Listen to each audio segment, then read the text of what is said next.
the story of the operation which began the assault on the continent of Europe. The 9th Troop Carrier Command will transport and resupply parachute and glider elements of the 82nd and 101st Airborne Division and will be prepared to transport elements of the British 1st Airborne Division as directed. The U.S. 101st Airborne Division will begin landing approximately 4 hours and 30 minutes prior to civil twilight on the morning of D-Day to assist the 4th Division in the initial assault and capture the town of Carentan. The U.S. 82nd Airborne Division will land to the immediate west of the 101st for the purpose of preventing the movement of enemy reserves to the east and north. Simple, isn't it? This mission, which reads so easily, calls for an attack from England on the continent of Europe.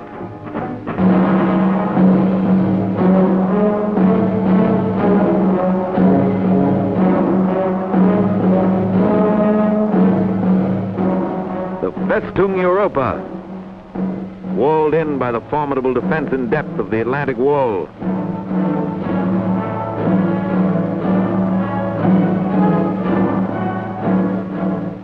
Mined, trapped, bristling with gun emplacements and fortifications.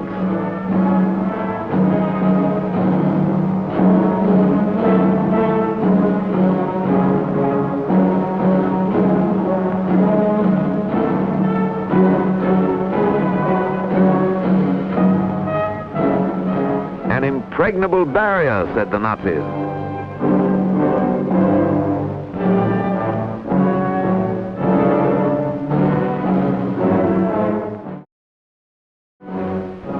The combined chiefs of staff decided that frontal assault alone would not crack Fortress Europe. The Atlantic Wall must be vaulted and the cracking process begun from the rear. The initial effort by land, sea, and air would be made in this area, spearheaded by troop carrier and airborne forces.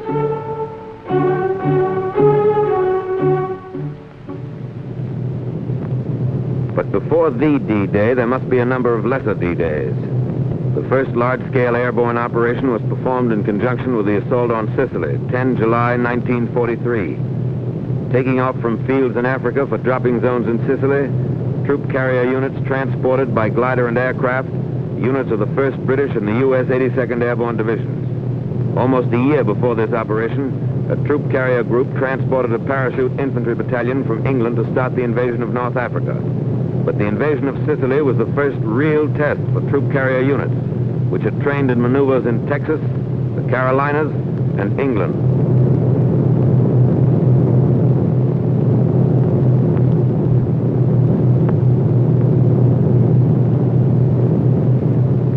The Sicilian operation indicated there was much to be learned about the planning of an airborne operation. Troop carrier aircraft were shot down by friendly forces, and parachute drops were widely scattered. It was a tactical success, however, rich in experience for the units which would later participate in the assault on the continent. The lesson was driven home that more navigation aids were badly needed, that gliders must be landed at slow speeds, that some type of air brake was necessary to decrease the rate of descent of gliders going into small fields, that protection for the nose of the glider in rough landings should be provided, not only to protect the pilot, but to facilitate unloading. A technique had to be worked out for gliders landing on water.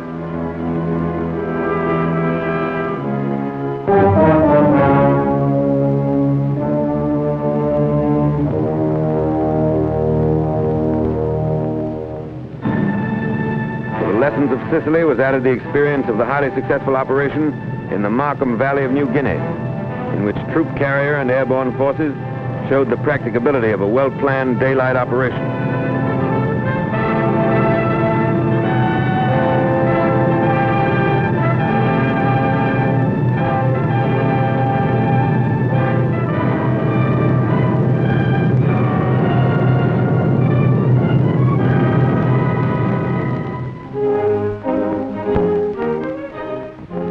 Back in the United States, many lessons learned from the operations in Sicily, Markham Valley, and Salerno were made a part of training and maneuvers. The Griswold nose was developed to protect the glider in rough landings. Parachute arrestor was adopted to permit landing the glider in restricted areas.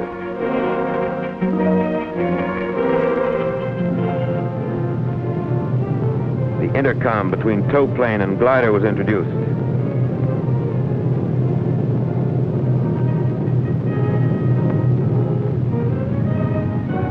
Blitz landings were out. Glider pilots were taught a slow, constant rate of descent, with a slow landing to a precise spot on the ground.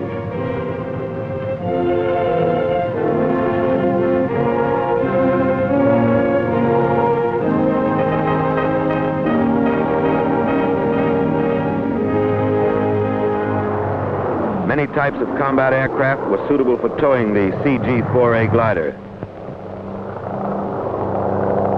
The B-25 was used. The P-38 performed its task well.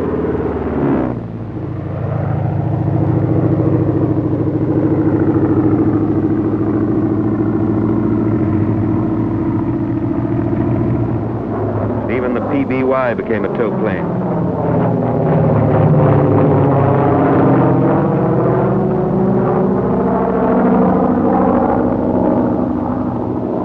Note the takeoff of the PBY before the glider.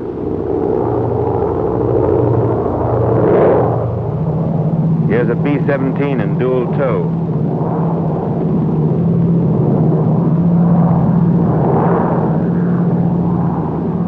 And a triple tow by a C-54.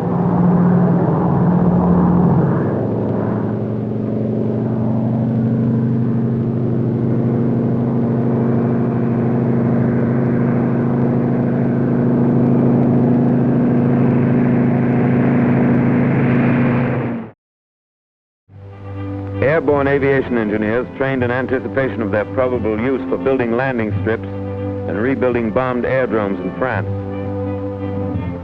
Troop carrier airplanes are converted in a matter of minutes into ambulance ships.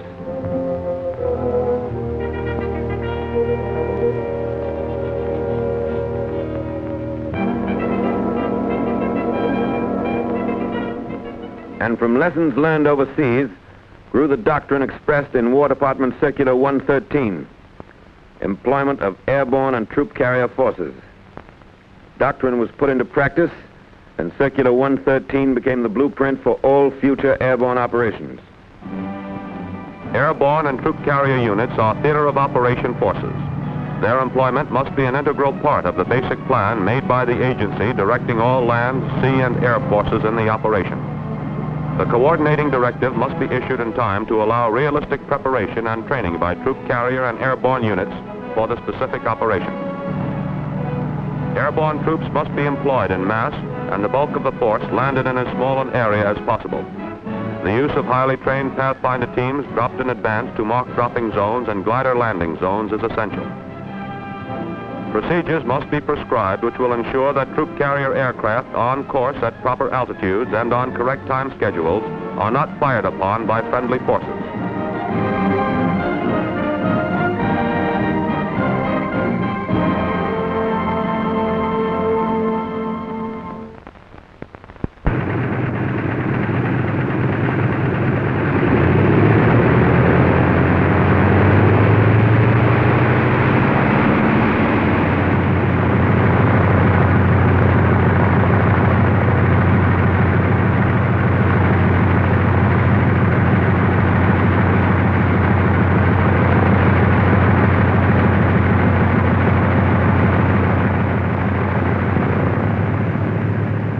Pilots and the staffs of operational training groups, which were committed to the United Kingdom, were trained in flying procedures of the United Kingdom before they left the States.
emphasized, designed to prevent early detection by the enemy.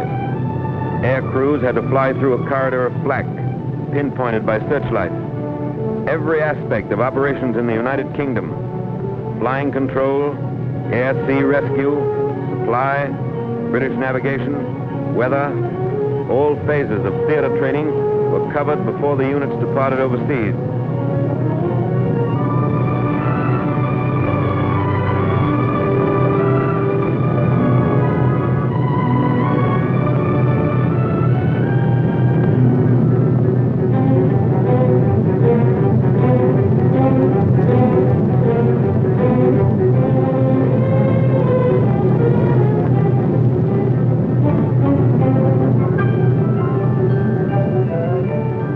Maneuvers ended with gliders landing in small fields, similar to the potential landing zones in France. Live loads are in the gliders.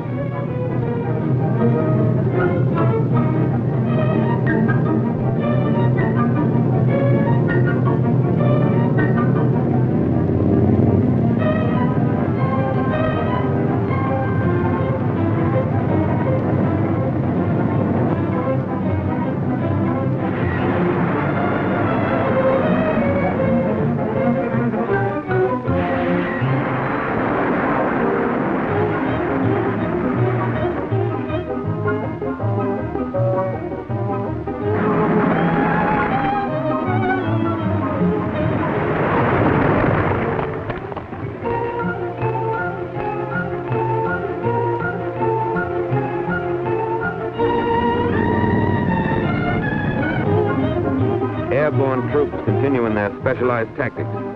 Glider pilots are trained to stay in action with them until evacuated.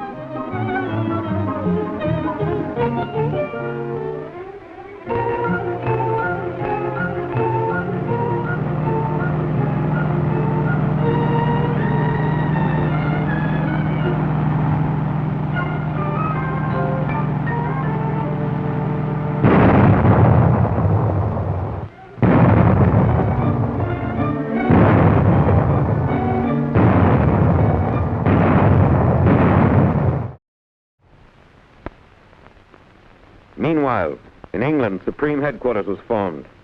The planning phase changed to the manning phase. Supreme Headquarters, Allied Expeditionary Force, published a standing operating procedure, which was laid on by Allied Expeditionary Air Force and 21 Army Group, the top headquarters of air and ground forces for the assault. Under AEAF were the 9th and 2nd Tactical Air Forces, which controlled American and British troop carrier units. 21 Army Group commanded American and British and Canadian ground forces and the airborne divisions. Orders for the operation had been issued to troop carrier and airborne commanders, and their initial studies had been made. Liaison had been established between 9th Troop Carrier Command and the AEAF, 21 Army Group, the Navy, the 9th Air Force, the 101st Airborne Division, 1st Army, 82nd Airborne Division, and 1st Airborne Division. This was the chain of command for the airborne operation.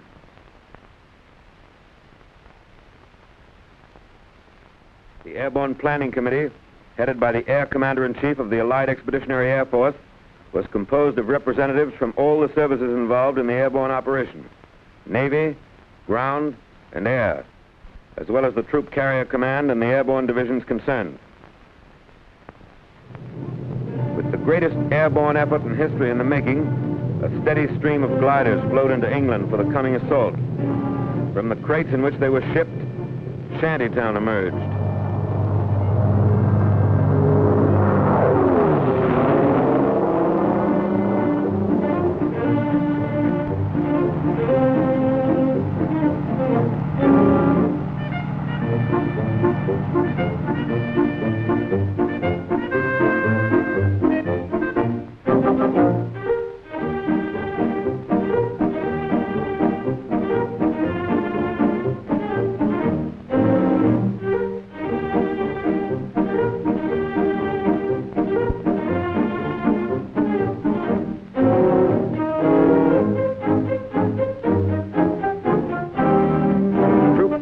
Glider mechanics and Air Service Command units have the task of rapid assembly of CG-4As. In addition to their normal assignment of 100 CG-4As, some groups had to maintain 140 horses, with the usual complement of glider mechanics. British ground crews helped assemble their own Horsa gliders before turning them over to troop carrier.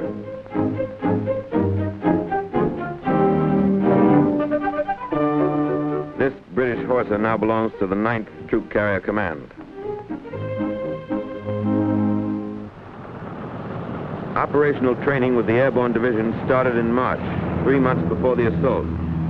This time, Troop Carrier did not have to haul freight. It could concentrate on its combat assignment and train for it.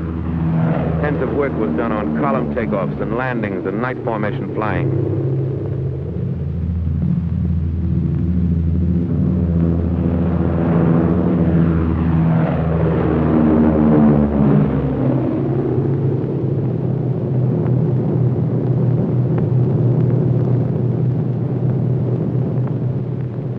Each group now had 73 aircraft instead of the normal 52. The troop carrier force of 3 wings and 14 groups contained 1 experienced wing and 5 combat-wise groups from the Mediterranean. The last 7 of the 9 troop carrier groups committed from the States arrived in England between January and March.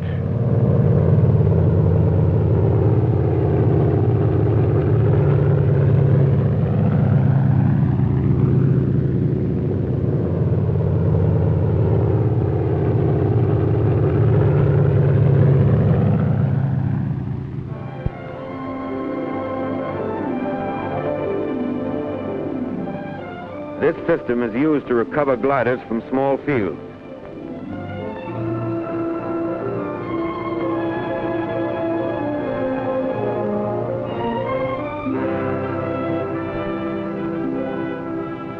Three planes in each squadron are equipped for aerial pickup.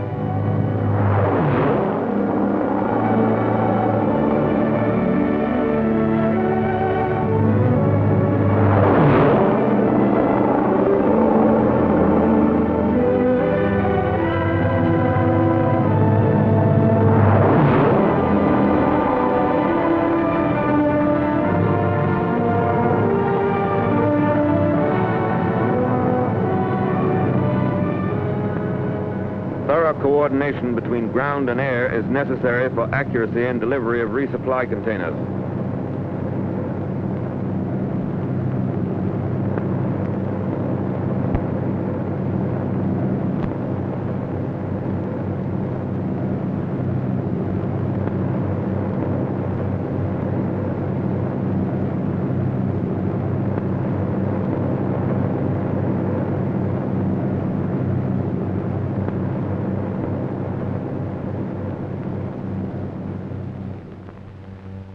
These men are Pathfinders, a combined team of troop carrier crews and parachute technicians who will drop on objective areas and set up homing devices for the main aerial convoy. Teams consist of 9 to 14 technical men and 5 security personnel. The Pathfinder school, starting without precedent and table of organization, and with little equipment, turned out 50 trained troop carrier crews and 260 British and American airborne officers and men by D-Day. Pathfinder airplanes were equipped with every navigational aid used by troop carrier, and the flight crews and airborne teams received 30 to 60 hours training in their use, both in the air and on the ground. British G, similar to the American SS Lorraine, has no transmitter in the aircraft, but intercepts signals sent at precise intervals from a master station and 2 slave stations. The difference in time of arrival of these signals is measured and referred to a G lattice chart showing numbered lines of position.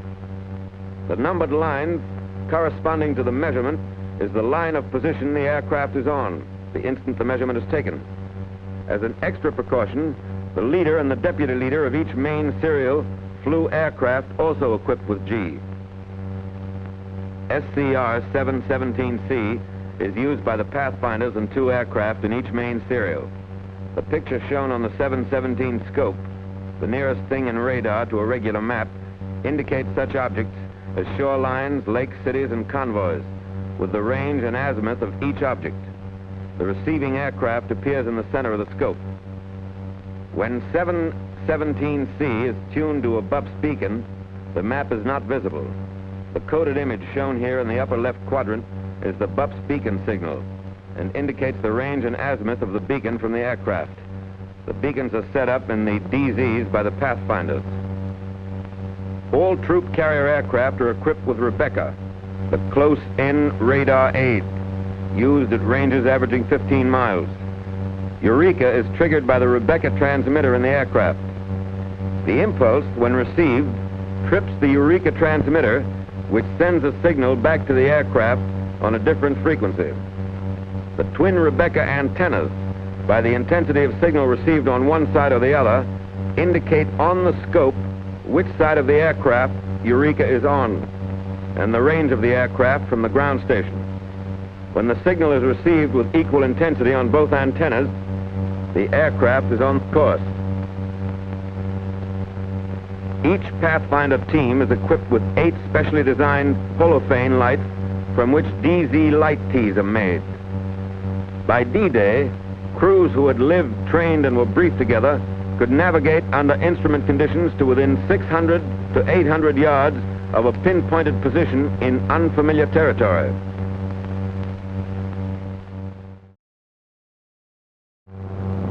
From March through May, 35 lower echelon and 3 full-scale command exercises were held, culminating in a full-dress rehearsal for the operation against the continent. The times, loads, distances, and navigational aids were exactly as would be used in the assault. Landing zones were selected for their similarity to those in Normandy, which intelligence showed were 900 to 1,500 feet long and averaged 500 feet wide. Mosaics showed that the objective areas would hold 1,300 gliders. The Normandy fields were bounded by trees 15 to 75 feet high, along with numerous dense hedges.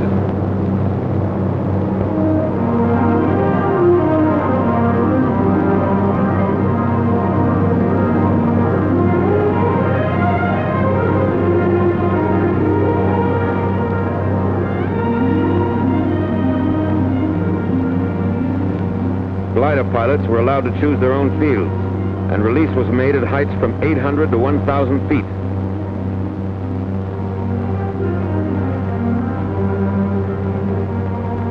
Both ideas were impractical. The high release made the gliders more vulnerable to ground fire and sacrificed accuracy. And when each pilot chose his landing field, there were too many conflicting patterns. Following this maneuver, it was decided that leaders were to choose the landing field for the 3 other gliders in his element, and the release would be made at 400 to 600 feet.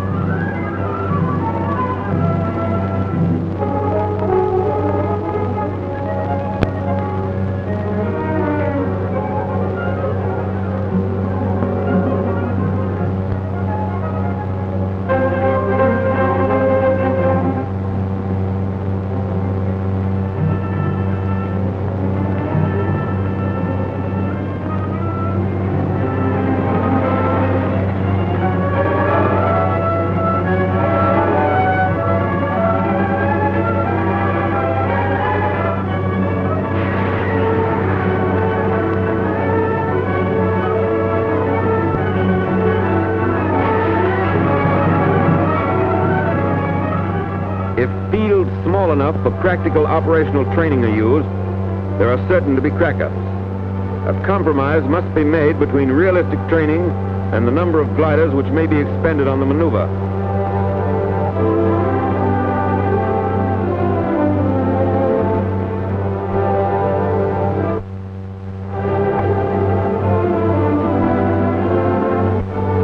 One reason the percentage of Horsa crack-ups was to be so much higher in the actual operation was that a sufficient number were not available for extensive practice in full load landings into small fields.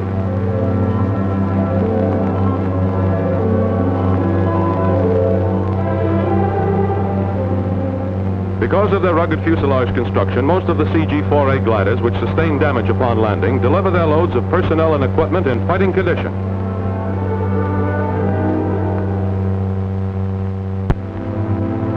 The order of battle and the plan is given a final check at Advanced Headquarters, 9th Troop Carrier Command.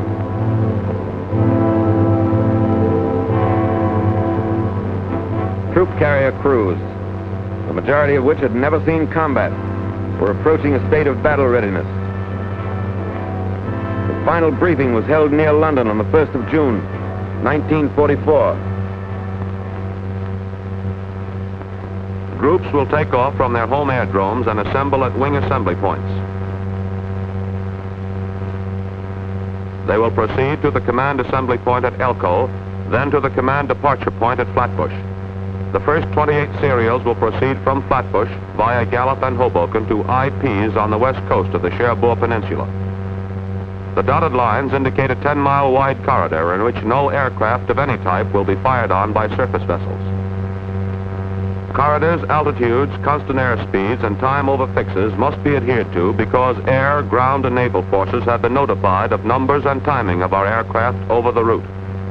The route has been chosen to avoid aircraft assembling in UK, main routes of naval convoys, and flak, particularly from the heavily fortified Channel Islands.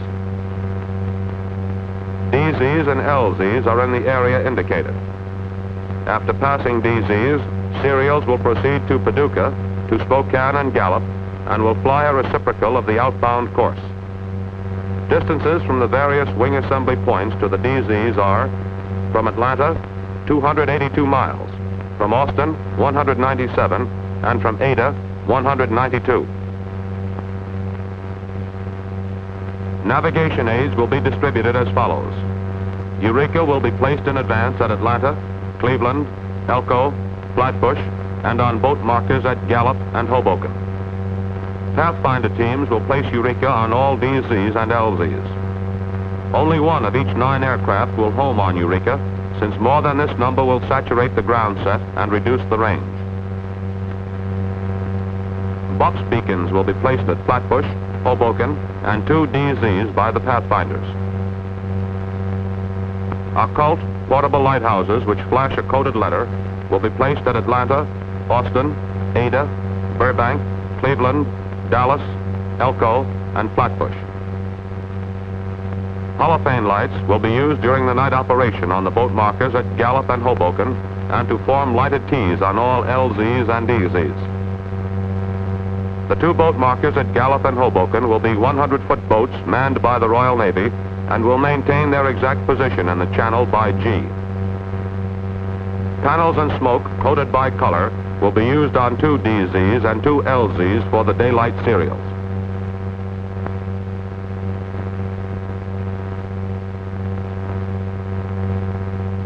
Six Pathfinder serials, 3 airplanes in each, will take off beginning on D-1 at approximately 2200.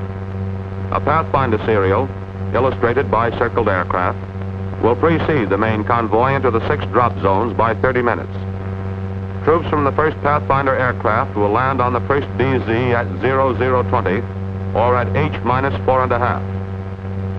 The first 28 serials, 24 to 54 aircraft in each, will deliver their loads into the DZs during darkness on D-Day morning. The interval between parachute serials will be 6 minutes. Altitudes of all serials, both glider and parachute, will be Elko 1500, Flatbush 1000, Overwater outbound 500. The main parachute formation will fly 9-ship V of Vs and 18-ship squadrons with 1,000 feet between each 9-ship formation. Both troop carrier and airborne decided on this formation as the best for rapid delivery of troops en masse. Radio silence will be maintained except in extreme emergency, and Rebecca will be turned off after making the turn at Hoboken until within 20 miles of the DZ to avoid alerting the enemy. All serials will cross the IP at 1,500 feet, descending to 700 at the DZ or LZ. After the drop or release is made, all aircraft will descend to 100 feet, climbing to 3,000 before crossing Gallup.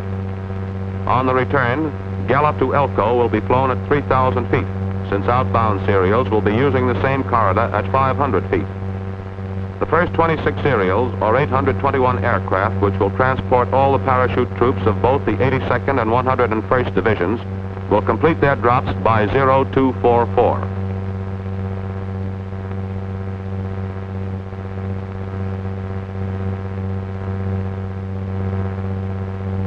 About the time the first serial of parachute aircraft returns to its home base, 2 serials, each consisting of 52 aircraft towing CG-4A gliders, will take off from these airfields.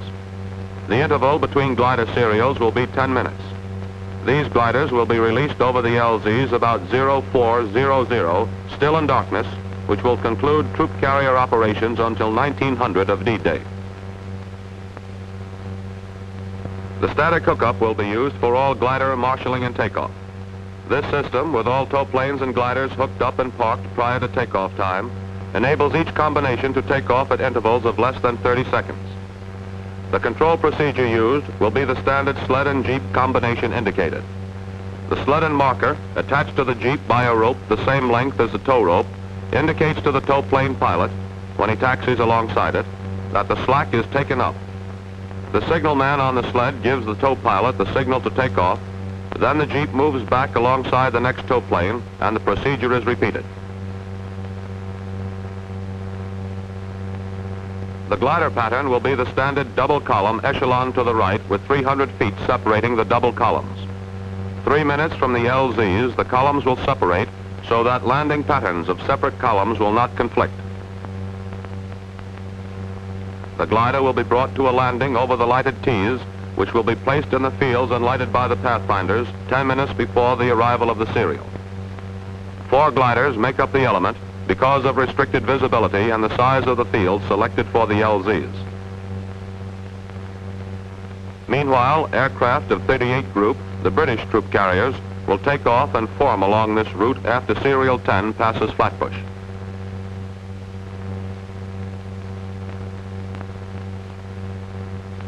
Diversionary measures for enemy radar installations will be furnished by British Stirlings, which will accompany our serials to Hoboken. After troop carrier serials turn at Hoboken, the Stirlings will continue the same course and drop window to simulate troop carrier serials. They will then turn into the coast and drop dummy parachutists. The RAF will furnish 3 screens of 4 to 8 interceptors, each placed to the south and east of the DZs to attack searchlight and flak installations. Day fighter protection of 2 to 3 fighter groups for each aerial convoy will be furnished by the 9th Air Force. On D-Day at 1900, 5 serials, 208 aircraft, towing 36 CG-4A and 172 Horsa gliders, will take off and begin releasing gliders into the same LZs about 2100. All gliders will be landed by 2310. The route in this case will be the same as far as Gallup, where a left-hand turn will be made.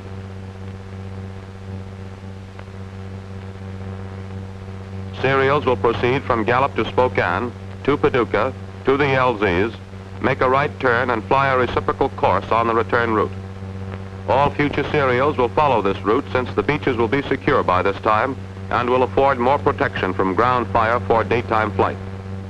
Altitude from Gallup to the LZ will be 500 feet. On the return, LZs to Gallup will be flown below 500, climbing to cross Gallup at 3,000. On D-Day +1, 4 serials, 200 aircraft towing 48 horses and 152 CG-4As will begin taking off about 0500 and will put the last glider into the same LZs by about 0910. 512 gliders will then have arrived in Normandy. At 0400 on D+1, 6 serials, 311 aircraft with parapacks will begin taking off with supplies for the 2 divisions which will have completed their landing when the last glider lands. These supplies will be dropped on the objective area in Normandy within a space of 30 minutes, beginning at 0611. This will conclude the immediate troop carrier commitments on objectives in Normandy, with further resupply dependent on the amount our forces can move across the beaches. Due to the movement of 2 additional German divisions into the peninsula, the 82nd will not land at Saint-Sauveur.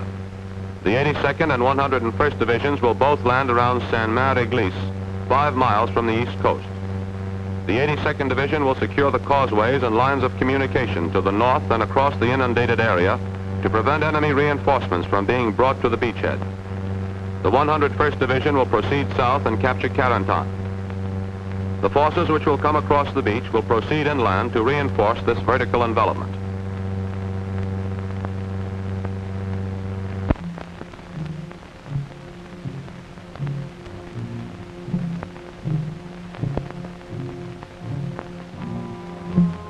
Airborne infantry file into buses for their last landborne ride until D-Day.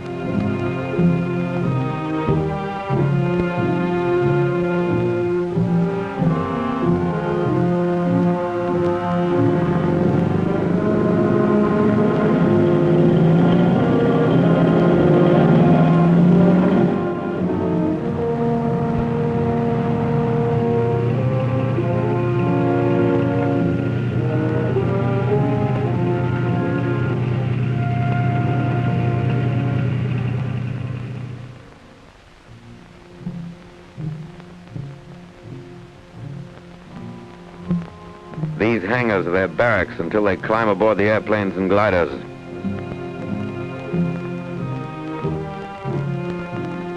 New equipment is issued.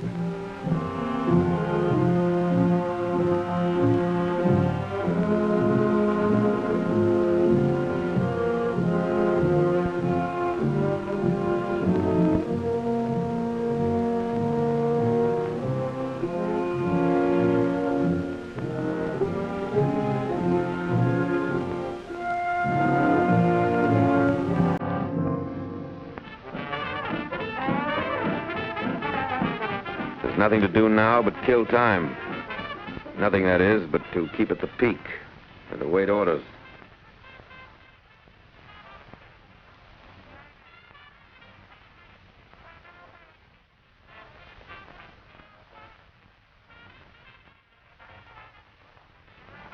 And grab a few moments to read letters from home and write a few lines. But this is business. And you want to be sure you're in business when the time comes. So you take inventory of your stock and trade and keep everything clean and shining and ready. Overnight, the ships blossomed out in their new war paint. On D-2, invasion markings were applied. Another lesson from Sicily.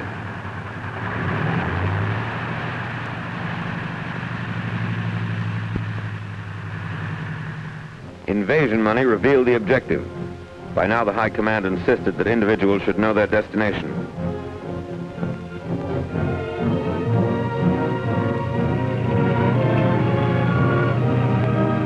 Hours before takeoff time, parapacks were assembled and delivered to the C-47s.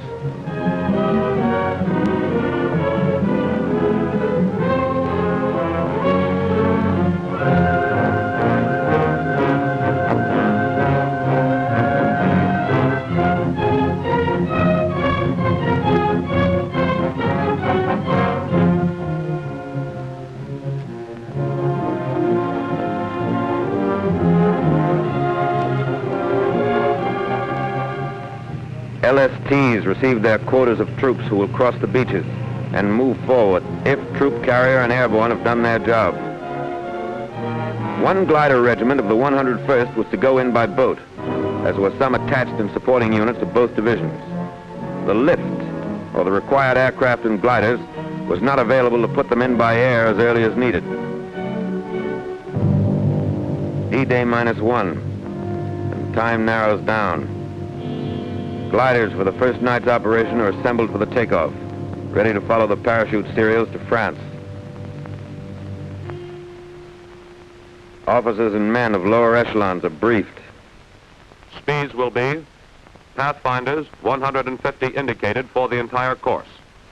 Parachute aircraft, 140 to the IP, 125 IP to DZ, slowing to 110 for the drop, then 150 for the return trip. Glider pilots are told to assemble at division headquarters after landing for evacuation to England. An airborne general has a final talk with his men.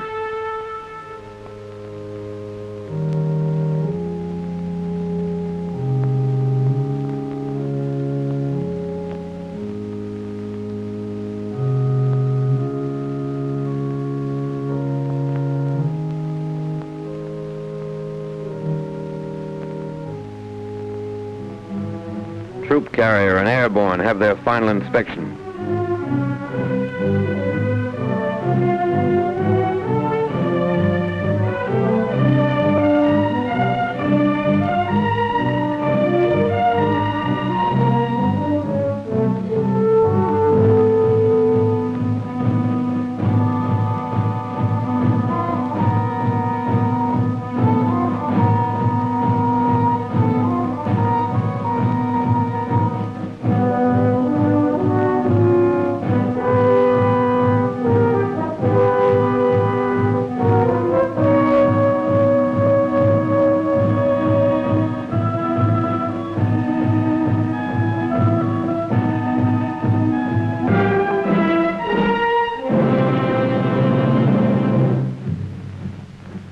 a dozen fields, paratroopers march to their ships.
Parking diagram showing the location of each aircraft has been given the airborne troops.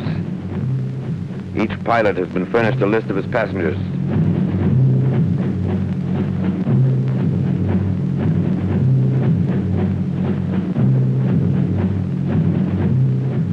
Parapacks are checked.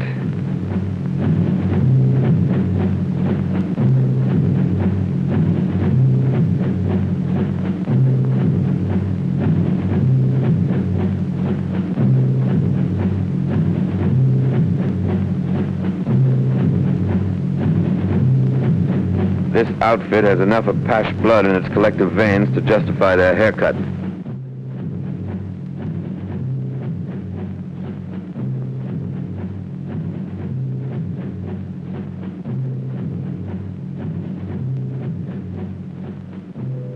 There's a message from the Supreme Commander.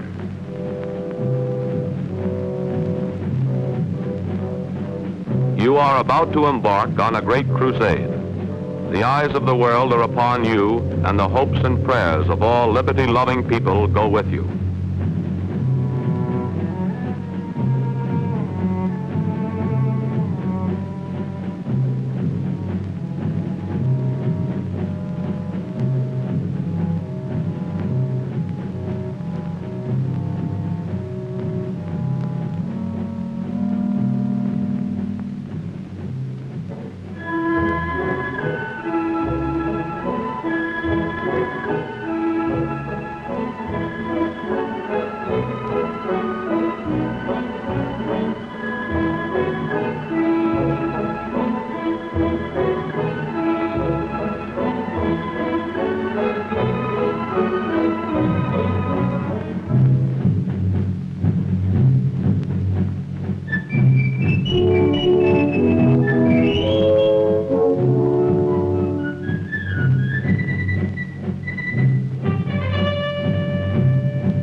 Pilot and crew chief make a final check of the parapacks. And here's another final check, this time by the jump master just before the men go aboard.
This trooper will drop his British leg pack loaded with demolition supplies just before he lands.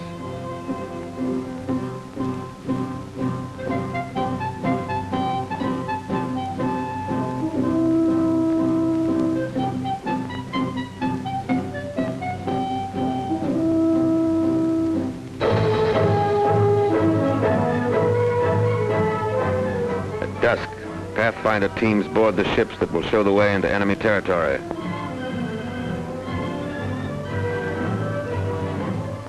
"925 troop-laden aircraft will home tonight on navigation aids set up by these Pathfinders.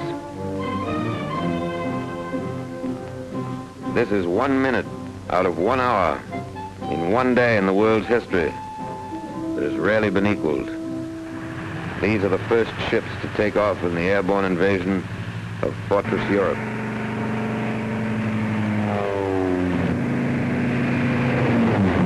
First Pathfinder ship is airborne at 21:54.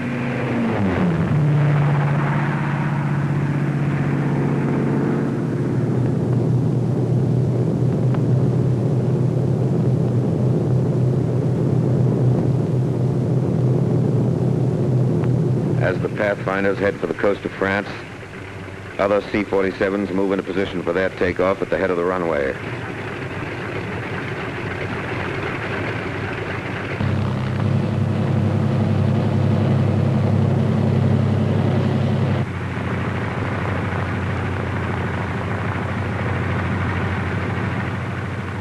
"30 minutes after the Pathfinders take off, the first serials of C-47s follow on the invasion path.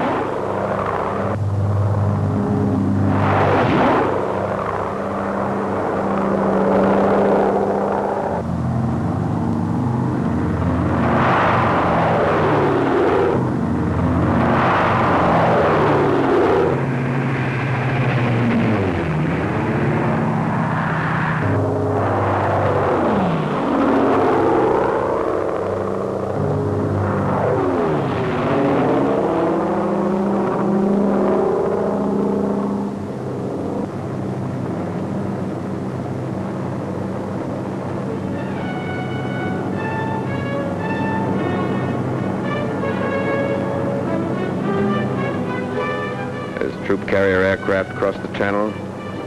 The Allied invasion fleet has already weighed anchor.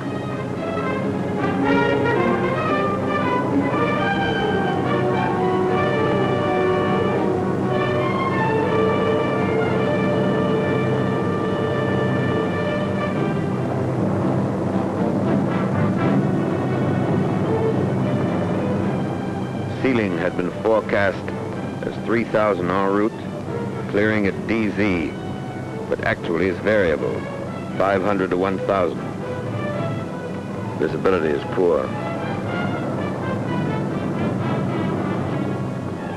Stand up. Hook up.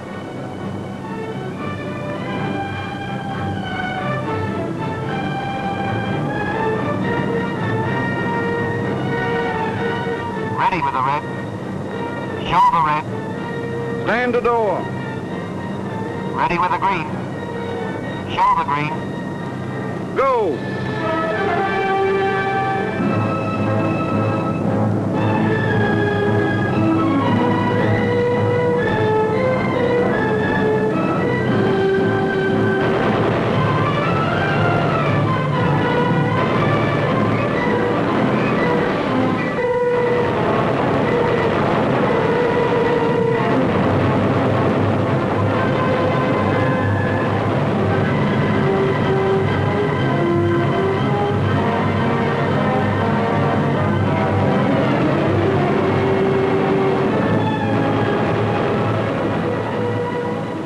Landed squarely on the German 91st Infantry Division and other enemy troops. These enemy units were on maneuvers and were already occupying their assigned defensive positions. Surprise was gained only by the leading parachute unit, and subsequent serials found themselves under practically continuous ground and anti-aircraft fire while crossing the peninsula and upon landing. 821 airplane loads, 13,000 paratroops were delivered into DZs in less than 2 hours.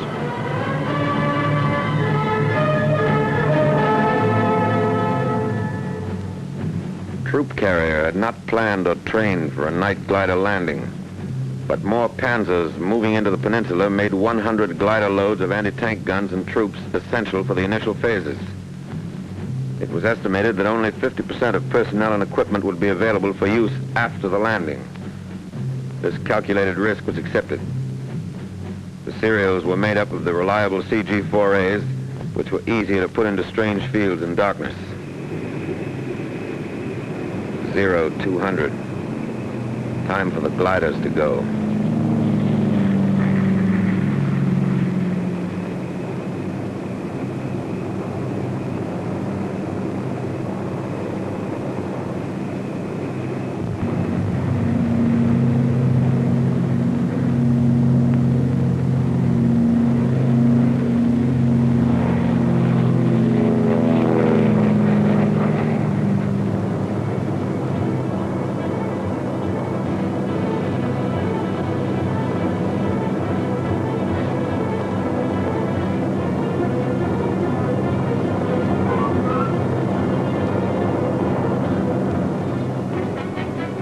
All right, Cloud, approaching LZ.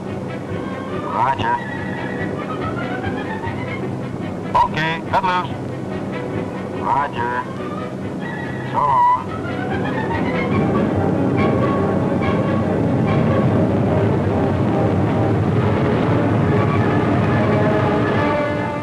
The briefing was accurate. The three heights were just as we figured. The main trouble was the landing zones were not secured by the time we arrived. In fact, I'd say that 90% of the gliders received hostile fire before landing. The lighting aids were a little messed up. Our group was supposed to have two. I never did see but one, and it was out of place. I understand, though, that some of the Pathfinder teams were neutralized.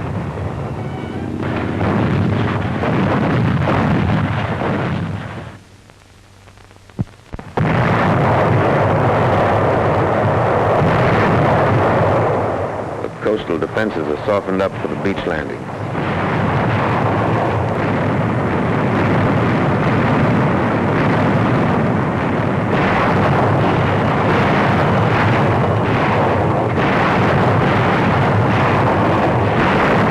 Daybreak. The naval bombardment continues.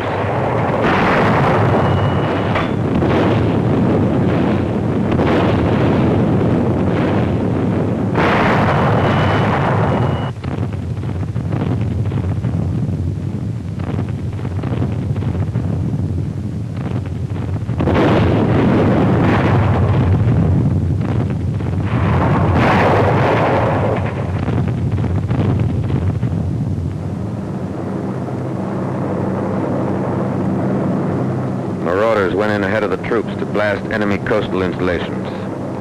Priority number 1, air supremacy, had been obtained a long time before D-Day. The 8th and 9th Air Forces had accomplished that. Standing offshore, the invasion craft wait as Allied planes blast the coast.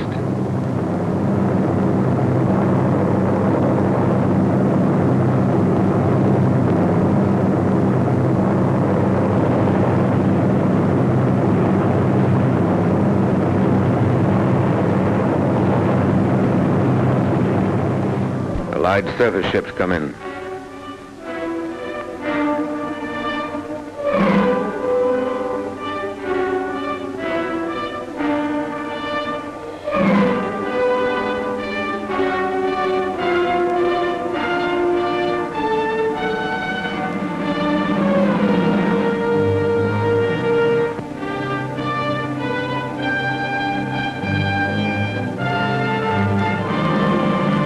Go on to the next phase, the bombing and crippling of roads, bridges, waterways, railheads, the isolation of a battlefield. And the battlefield is isolated. No German reserves come through to the coast in any strength. The beachhead holds and grows as the Air Force piles up a record number of sorties.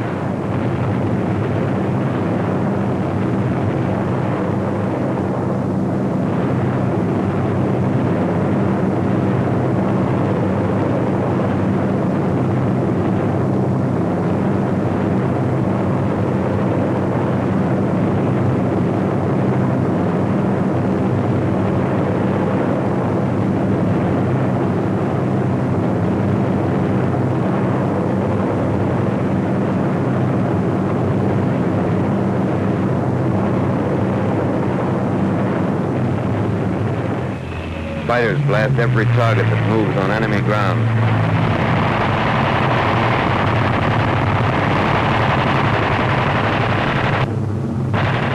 Any target of opportunity is legitimate prey. Record sorties are flown by the fighters on D-Day.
Back in England, the next glider serials are being marshaled for the takeoff. The C-47s are doing double duty.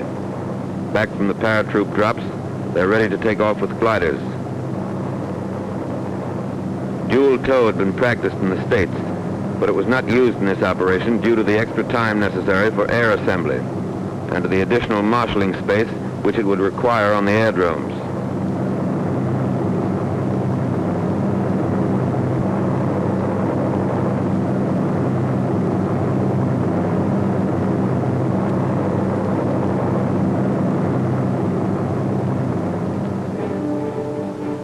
Hard-pressed paratroopers who went into action in darkness earlier today are depending on reinforcements and heavier equipment, which will be delivered by these glider serials.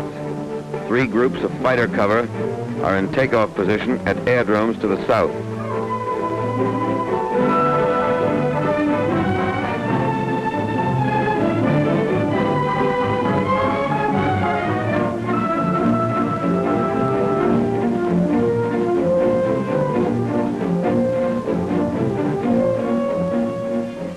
The coordinated British effort was made simultaneously by the British 6th Airborne Division, transported by RAF 38 Group on objectives around Caen. Particularly interesting was the delivery of 8.5-ton tanks of a Recce regiment in 30 huge Hamilcar gliders. 29 of the 30 tanks were in action within 10 minutes after they were landed.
Turn is made at the command assembly point.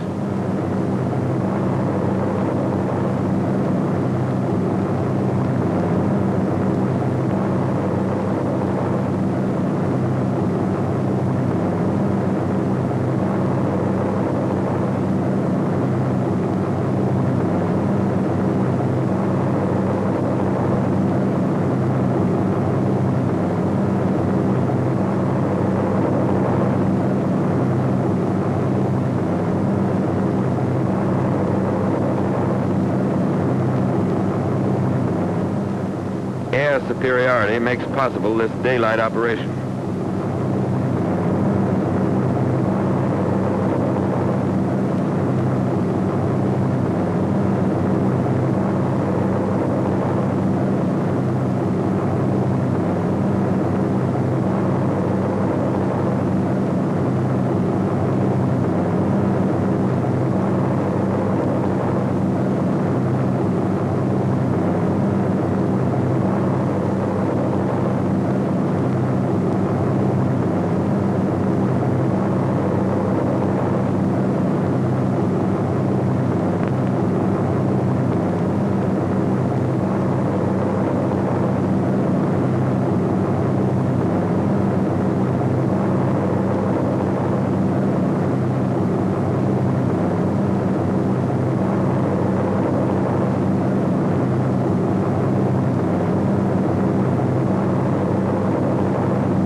ACAC ended a mission for this friendly airplane.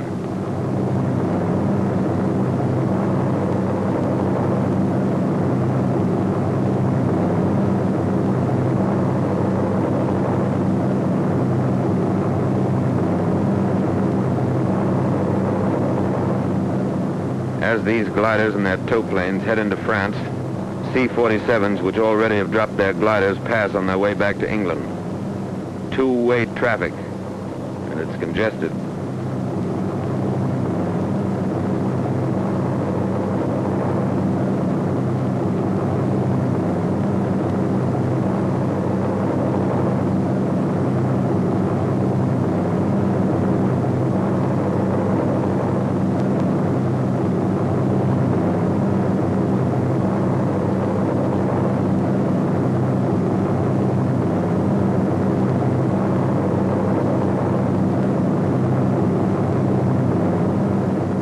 These are areas flooded by the Germans.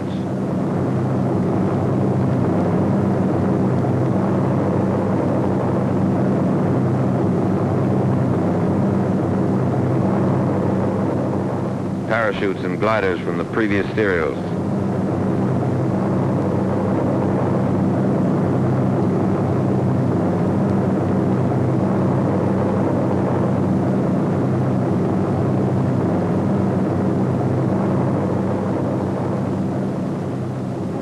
Gliders cut loose from their tow planes.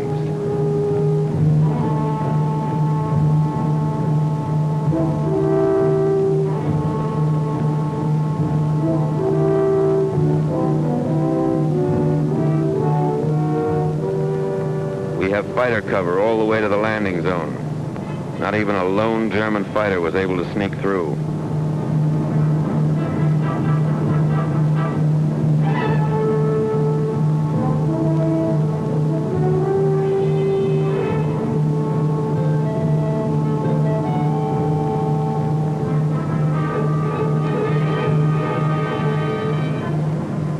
One of the gliders makes a landing in the flooded area.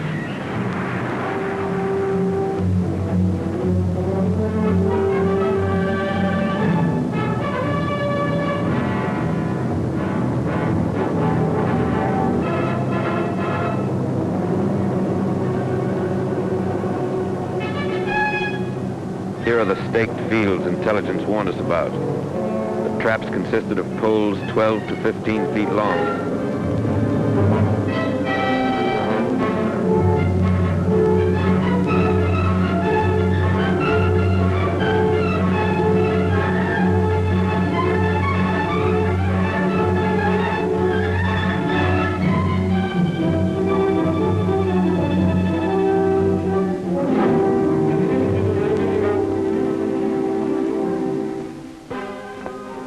One of the tow planes crashed and burned, but actually the C-47 suffered few losses.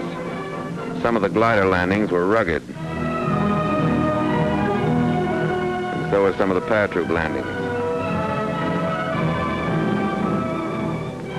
There were plenty of dummy German guns around.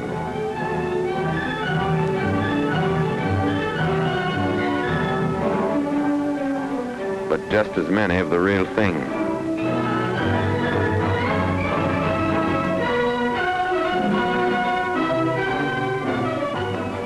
The men who landed here won't forget this meadow.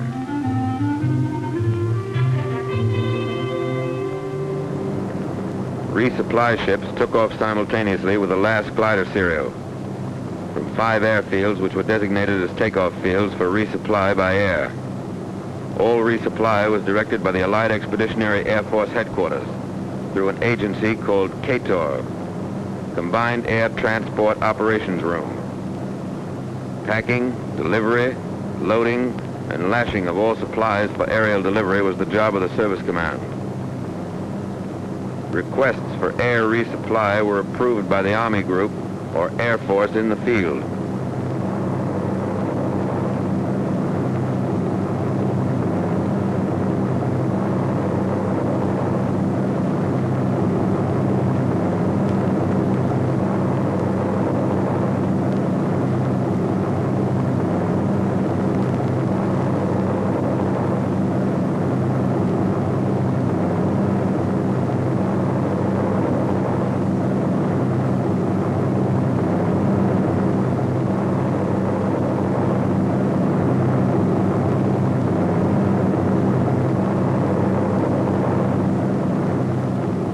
Supplies are dropped.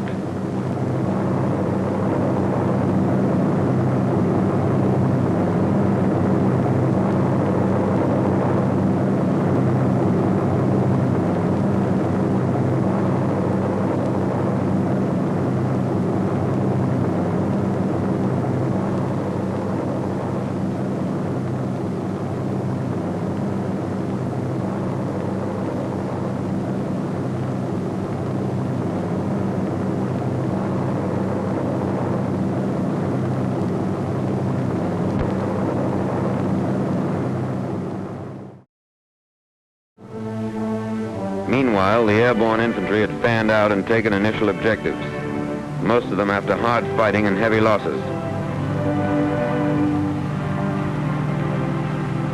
Now they're moving through the key town of Saint-Mère-Église.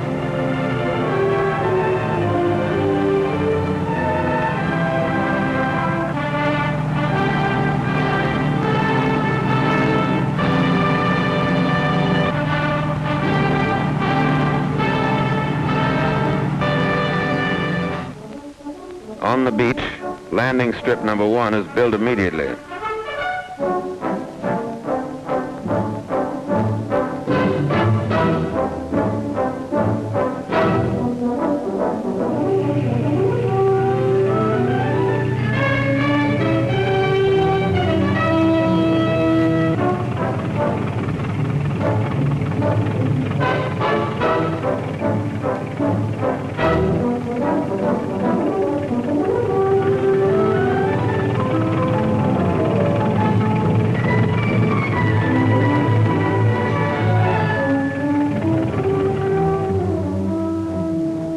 Balloon barrage to protect the field from enemy strafers.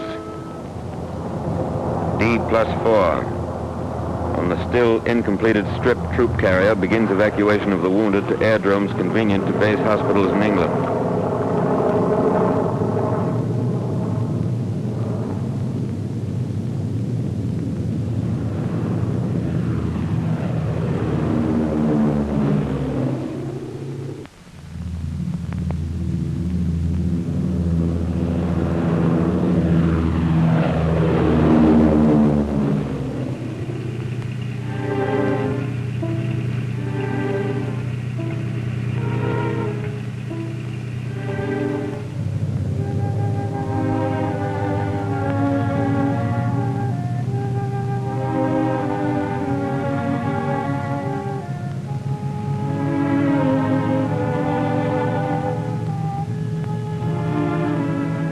These wounded were the first to land and the first to fight on D-Day.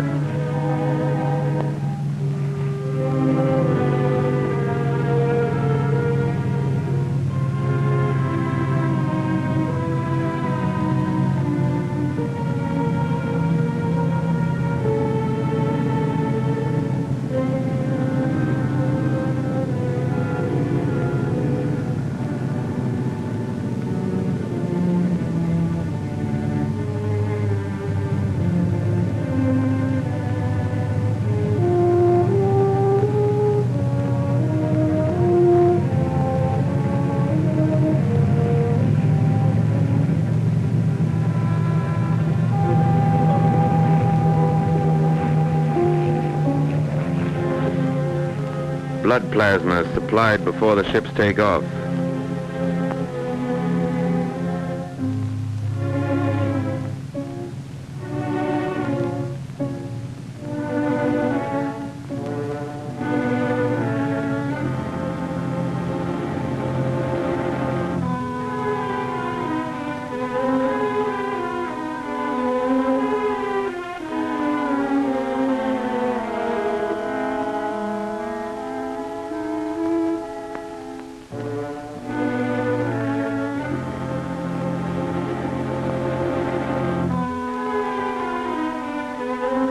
Within 2 hours, these men will be under expert care far from the front.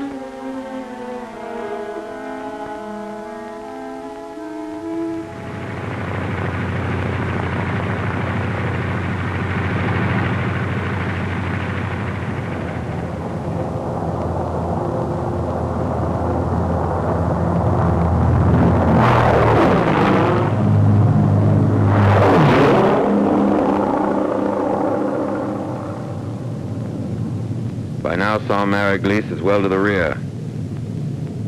On the edge of town, another landing strip is hacked out.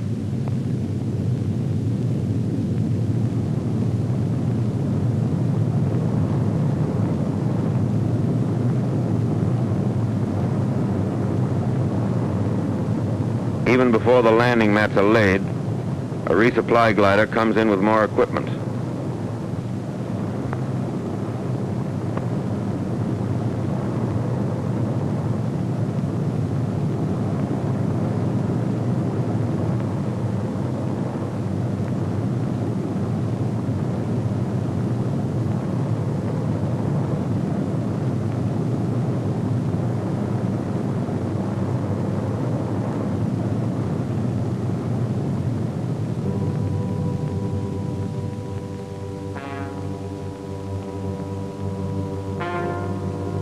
The weather turned bad, and it was impossible to move supplies across the beaches.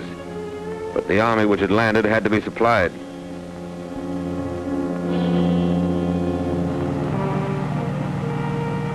Back in England, Troop Carrier is assigned the job of getting it to them.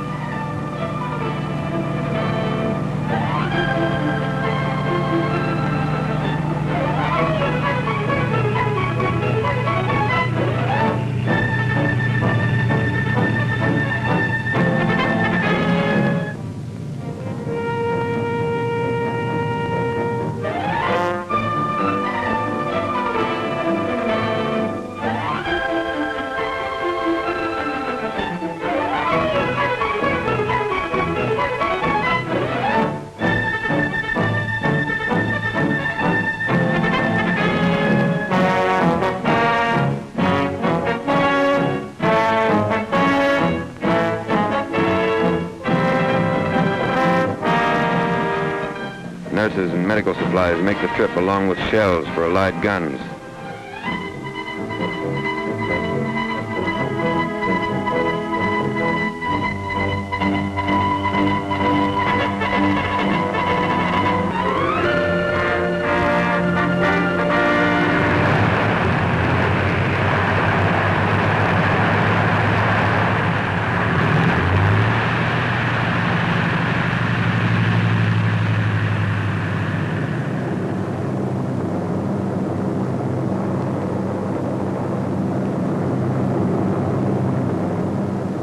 Materiel brought in those first days by Troop Carrier made the difference between a continued assault to Carentan, utilizing the elements of surprise and enemy disorganization, or a stalled offensive, helplessly waiting for supplies bogged down by weather.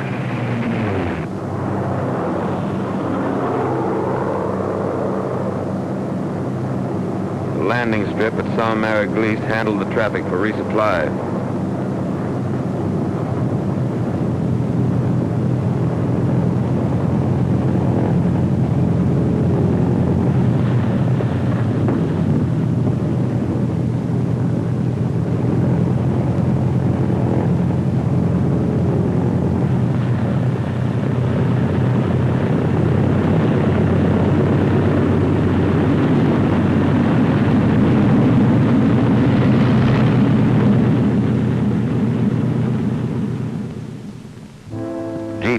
trucks are lined up at the field, waiting to rush the supplies to the front.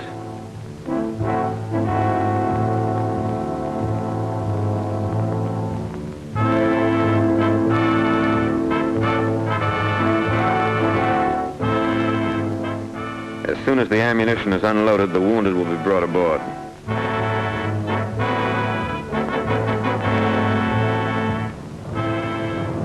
Gliders used on the first day's operation and those used in resupply are towed back to England.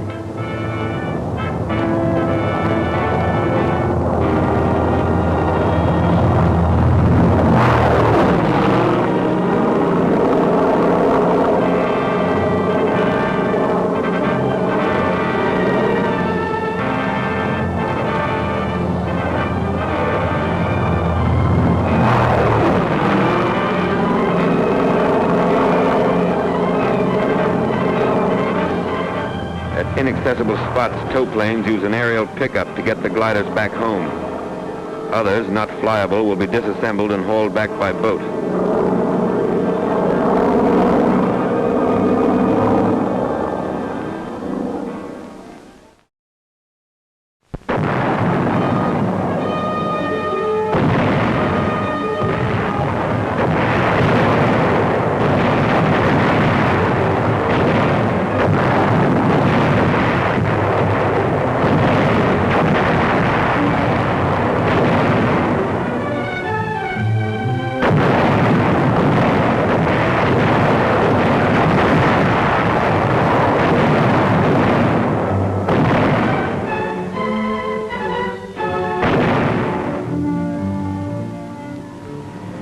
The 82nd and 101st Airborne Divisions were in action 33 and 24 days, respectively. The 82nd, having captured Sault-Mère-Église and secured the bridgehead across the Mer de Ré River, destroyed other river crossings, protected the flank of the 7th Army Corps, and drove west to the Douve River. The 101st seized the areas assigned it, destroyed bridges, and drove on to Carentan to establish a defense area there.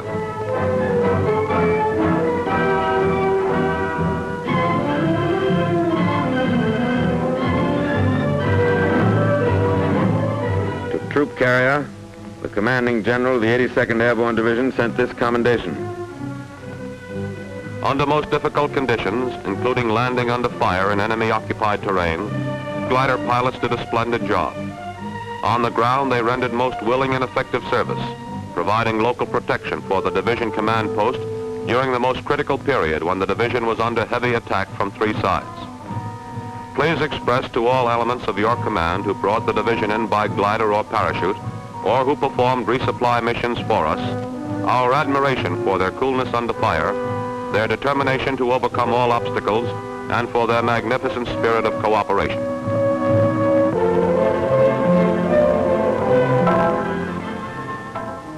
This is part of the price paid for 6 and 7, June 1944.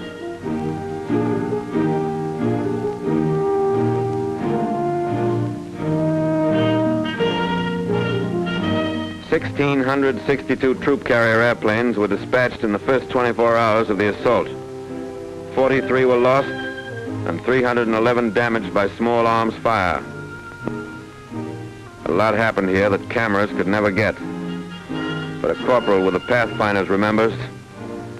We were covering the landing of the first bunch of gliders.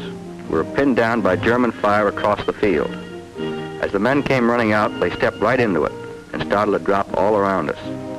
A German cannon blew one glider right apart. A veteran glider pilot. A night glider operation means more landing casualties and extreme difficulty in unloading. It is certainly not desirable if a dawn or dusk landing is at all practicable. A power pilot. I flew in a parachute serial the first night and the navigation aids really worked. But I couldn't see the light T, which was supposed to be on my drop zone. BUPS was used very little because Rebecca and G worked so well. 717 was used to check landfall and general position, but that's about all. A War Department observer who entered combat with one of the airborne divisions.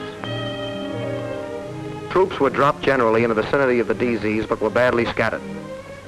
It appears that prearranged supply systems are not flexible enough for airborne combat. Supplies should be dropped as called for by local commanders rather than dropped in mass. Large-scale parachute resupply drops are wasteful and should be restricted to emergencies. More attention should be paid to switching over to ground supply as soon as possible. The Troop Carrier Liaison Officer. Our Pathfinder teams, in 2 cases I know of, suffered heavy casualties. Eureka was installed in every case, at times with the Pathfinders flat on their stomachs, pinned down by enemy crossfire. The light Ts, which we expected so much help from, were only 10% operational due to enemy fire. 50% of the resupply drop landed in enemy hands. Communications didn't exist to advise later serials of changes in the enemy situation. Troop carrier operations and communications personnel should move with the first parachute or glider units. 89% of the horses and 50% of the wackos crashed in landing, but 75% of personnel and equipment were ready for combat.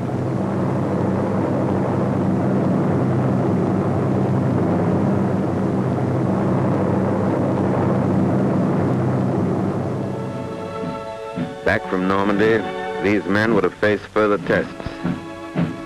How much they had learned will be history. History made by an airborne army.